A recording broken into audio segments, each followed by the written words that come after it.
Hi everyone.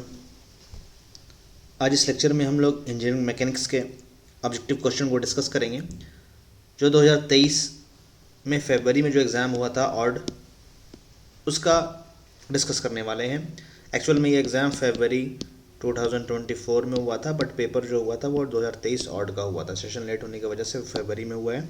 तो इसमें जो ऑब्जेक्टिव क्वेश्चन पूछे गए हैं उसको हम लोग वन बाय वन डिस्कस करते हैं। जिस भी क्वेश्चन का आंसर आपको पहले से आता होगा उसका राइट आंसर वीडियो के कमेंट में करते हुए चलिएगा और लास्ट में आप मैच कर लीजिएगा आपका कितना आंसर सही हो रहा है।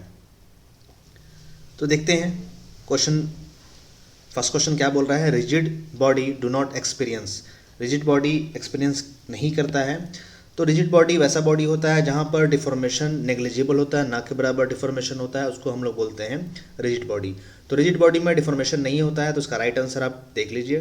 फर्स्ट ऑप्शन बोल रहा है डिफॉर्मेशन, सेकंड ट्रांसलेशन, थर्ड है रोटेशन एंड फोर्थ है एक्सेलरेशन। तो रिजिड बॉडी में डिफॉर्मेशन नहीं होता है, तो ऑप्शन ए जो होगा राइट आंसर होगा। यहाँ पर नेग्लिजिबल डिफॉर्मेशन होता है, ना के बराबर, और नहीं होता है डिफॉर्मेशन। जिसका आंसर आपको आता होगा कमेंट में आप कमेंट कर लीजिएगा। सेकंड क्वेश्चन देखते हैं। इज अ स्केलर क्वांटिटी, जो भी ऑप्शन दिया हुआ है उसमें से कौन स्केलर है? तो ऑलरेडी हम लोग जानते हैं, काफ़ी टाइम से पढ़ते आ रहे हैं, फोर्स जो है वो वेक्टर क्वांटिटी। यहाँ पर डायरेक्शन और मैग्नीट्यूड दोनों चाहिए। वेलोसिटी भी वेक्टर है, डिस्प्लेसमेंट भी वेक्टर है, यहाँ पर डायरेक्शन और मैग्नीट्यूड दोनों चाहिए। तो स्केलर जहाँ पर सिर्फ हम लोगों को मैग्नीट्यूड से काम हो जाता है, वहाँ पर कोई भी डायरेक्शन बताने की जरूरत नहीं है, तो वो स्केलर होता है। तो स्केलर के लिए पूछ रहा है, तो right answer option number C हो जाएगा, टेम्परेचर। सिर्फ टेम्परेचर में हम लोग मैग्नीट्यूड की बात करते हैं, डायरेक्शन की बात नहीं करते हैं। क्वेश्चन नंबर थर्ड हो गया। The drive unit of force in the SI system is. Force का बोल रहा है, यूनिट क्या होता है एसआई सिस्टम में? तो काफ़ी आसान क्वेश्चन है। फोर्स का यूनिट न्यूटन सबको पता होगा, एन से हम लोग कैपिटल एन से रिप्रेजेंट करते हैं। तो फोर्स का जो यूनिट होता है वो न्यूटन होता है। अब इसी में से जूल का देख लेते हैं। जूल किसका होता है? जूल जो होता है वो वर्क का होता है। कुछ मैं एक्स्ट्रा बता दे रहा हूँ यहाँ पर। वाट जो होता है वो पावर का होता है, और पास्कल जो होता है वो प्रेशर का होता है। बहुत सारा आपको आता भी होगा, बट हम लोग डिस्कस कर ले रहे हैं। तो यहाँ पर फोर्स का पूछा है, तो फोर्स का answer option number A newton हो जाएगा। क्वेश्चन नंबर 4 देख लेते हैं। According to the principle of transmissibility the effect of a force remain unchanged if. Transmissibility का जो प्रिंसिपल है उसके अकॉर्डिंग क्या होता है कि effect of force remain unchange. कब अनचेंज होगा? जब वहाँ पर कुछ कंडीशन है। कब होता है? जब वो line of action, same line of action में अगर होता है फोर्सेस, तब वहाँ पर effect of force remains unchange हो जाता है। वही बोल रहा है the force is shifted along its line of action. Force अगर शिफ्ट कर दिया जाए या force same line of action पर अगर होता है, तब उस केस में यहाँ पर इफेक्ट ऑफ फोर्स वहाँ पर नेग्लिजिबल या अनचेंज हो जाता है। तो इसका राइट आंसर क्या हो जाएगा? Option number C, the force is shifted along its line of action. Question number 5 आ जाते हैं। A concurrent force system is one in which all forces are.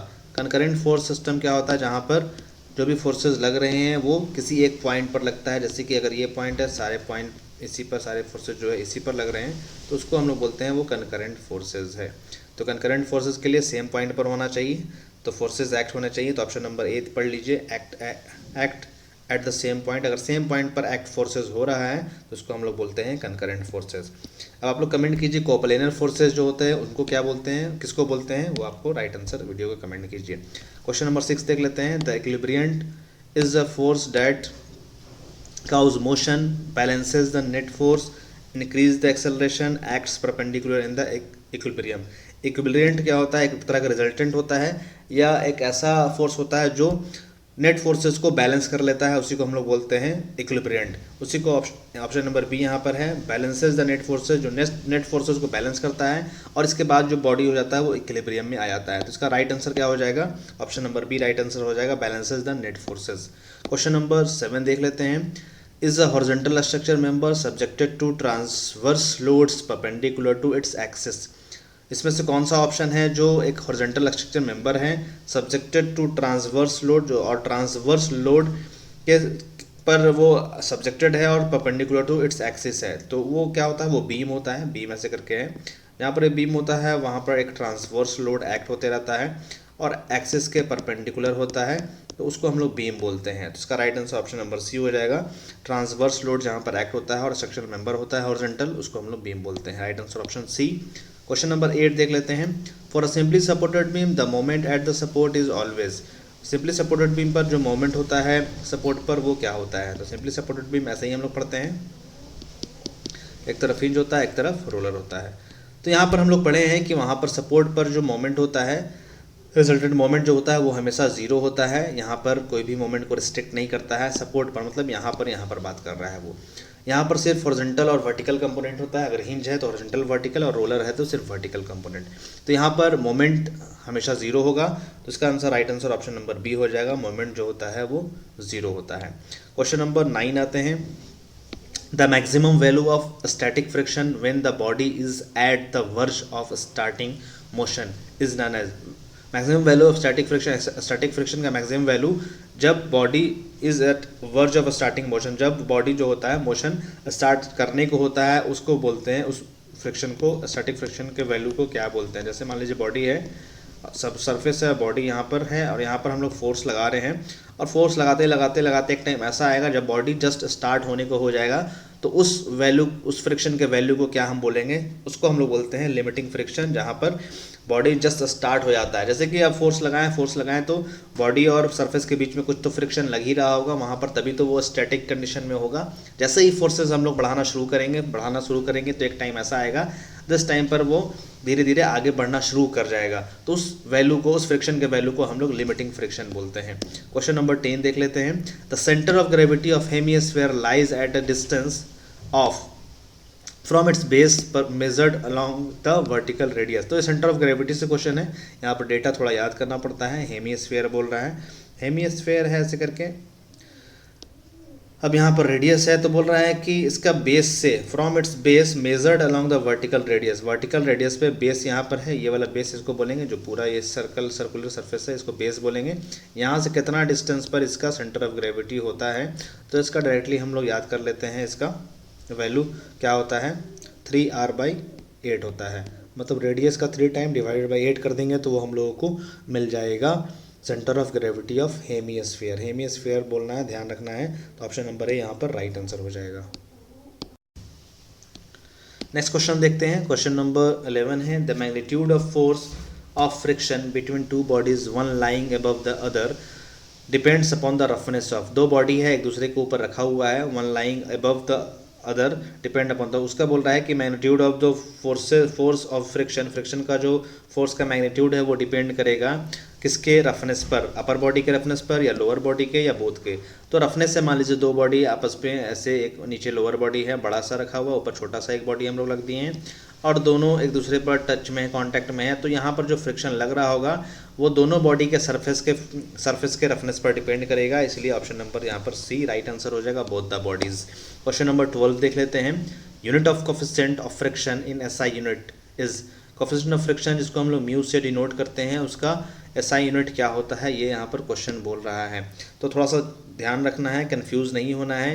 Mu का जो वैल्यू होता है वो कुछ वैल्यू होता है, कभी भी वहाँ पर यूनिट नहीं दिया रहेगा। मान लीजिए कि दे देगा क्वेश्चन में 0.2 है, तो यहाँ पर भी कभी भी यूनिट नहीं रहता है, कोई भी वहाँ पर यूनिट नहीं रहता है, तो वो यूनिट लेस होता है, तो ऑप्शन नंबर डी यहाँ पर राइट आंसर हो जाएगा। कोफिशिएंट ऑफ फ्रिक्शन का यूनिट नहीं होता है, यूनिट लेस होता है वो। क्वेश्चन नंबर 13 देखते हैं, the number of reaction components possible at hinge support for a general loading is. Number of reaction component possible at hinge support for a general loading is. General loading के लिए जो hinge support होता है वहाँ पर कितना number of reaction होता है, तभी मैंने यहाँ पर हिंज सपोर्ट यहाँ पर बनाया था। हिंज सपोर्ट है तो यहाँ पर आपको 2 होता है, एक वर्टिकल डायरेक्शन में होता है रिएक्शन आर वी जिसको रिप्रेजेंट करते हैं, और एक हॉरिजॉन्टल डायरेक्शन में, वो डायरेक्शन डिपेंड करेगा उसका क्या हो सकता है। तो 2 कंपोनेंट वहाँ पर होता है, 2 रिएक्शन वहाँ पर होता है, एक हॉरिजॉन्टल एक वर्टिकल, तो इसका right answer option number B हो जाएगा, option number B. Question number 14 देख लेते हैं, the coefficient of friction between the point of contact of 2 bodies is 1। Coefficient of friction of between 2 bodies, 2 body के बीच का जो कोफिशिएंट ऑफ फ्रिक्शन जो है वो म्यू इज इक्वल टू 1 है।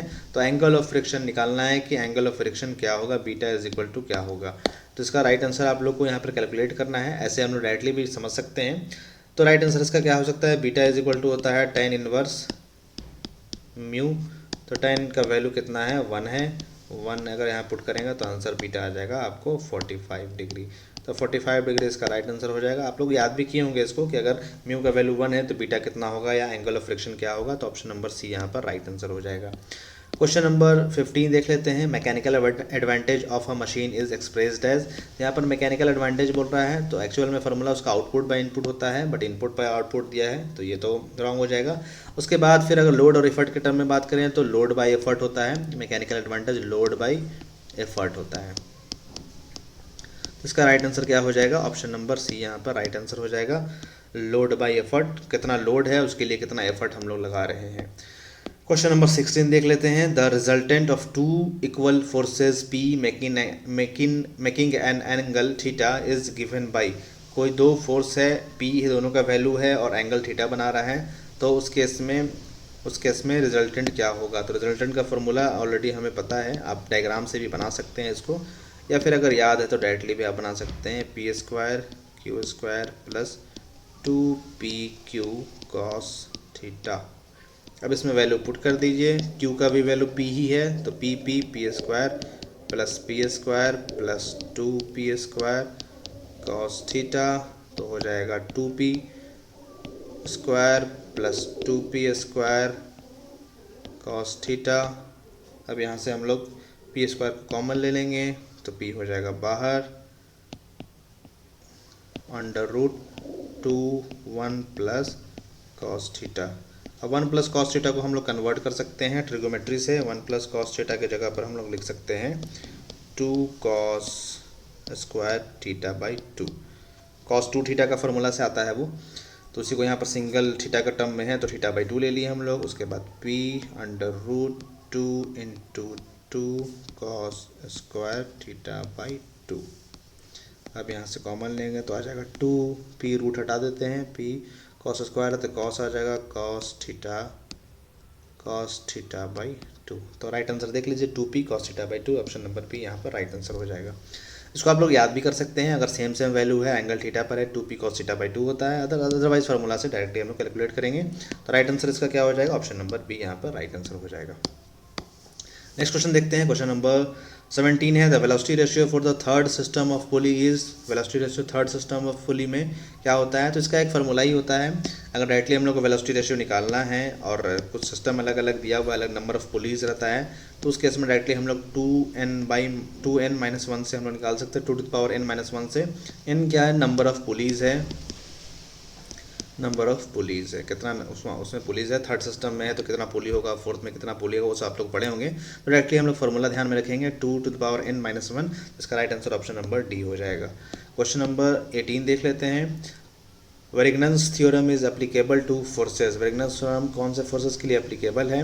तो ये हमेशा सिर्फ और सिर्फ कोप्लेनर फोर्सेज के लिए एप्लीकेबल होता है।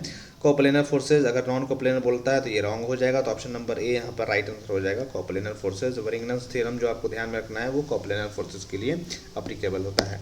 क्वेश्चन नंबर 19 है। The branch of mechanics which relates two bodies in motion without any reference two forces. मतलब कोई भी फोर्सेज वहाँ पर है नहीं, फोर्सेज को हम लोग कंसीडर नहीं कर रहे हैं, कोई भी फोर्सेज का रेफरेंस नहीं है, तो उस ब्रांच ऑफ मैकेनिक्स को हम लोग क्या बोलते हैं? तो आपको ऑलरेडी पता होगा। डिफरेंट ब्रांचेज ऑफ मैकेनिक्स है जिसमें हम लोग अगर फोर्सेज को कंसीडर नहीं करते हैं, सिर्फ मोशन को कंसीडर करते हैं, तो उस ब्रांच को हम लोग बोलते हैं काइनेमेटिक्स। काइनेमेटिक्स में हम लोग फोर्स का कंसीडरेशन नहीं करते हैं, सिर्फ हम लोग उसका मोशन को करते हैं। बाकी जो अदर ब्रांचेज है जैसा डायनेमिक हो गया, डायनेमिक में हम लोग फोर्सेज को स्टडी करते हैं। तो आपको ध्यान रखना है, अगर फोर्सेज को नहीं कर रहा है, विदाउट कर रहा है कंसीडर, तब काइनेमेटिक्स होता है राइट आंसर। क्वेश्चन नंबर 20 देख लेते हैं। A machine is said to be reversible when its efficiency is.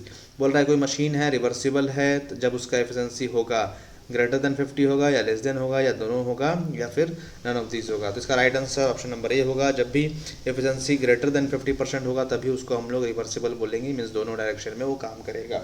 अगर ये रिवर्सिबल है या फिर बोल सकते हैं सेल्फ लॉकिंग है, तो उस केस में लेस देन 50% होना चाहिए, बट क्वेश्चन में रिवर्सिबल बोला है तो हम लोग यहाँ पर 50% से ज़्यादा होगा। तो क्वेश्चन बहुत ज़्यादा कॉम्प्लिकेटेड नहीं था, कुछ क्वेश्चन 2-4 क्वेश्चन थे, बाकी सारे क्वेश्चन आसान थे। अगर आप लोग अच्छे से पढ़े होंगे तो बन गया होगा। आप लोग देख लीजिए कितना आपका राइट आंसर बन रहा है। और भी किसी टॉपिक का अगर लेक्चर चाहिए आप लोग तो वीडियो को कमेंट में कमेंट करके बता सकते हैं। वीडियो को देखने के लिए थैंक यू सो मच। देखने के बाद लाइक और शेयर ज़रूर कीजिएगा और चैनल को सब्सक्राइब भी कर दीजिएगा। Thank you so much.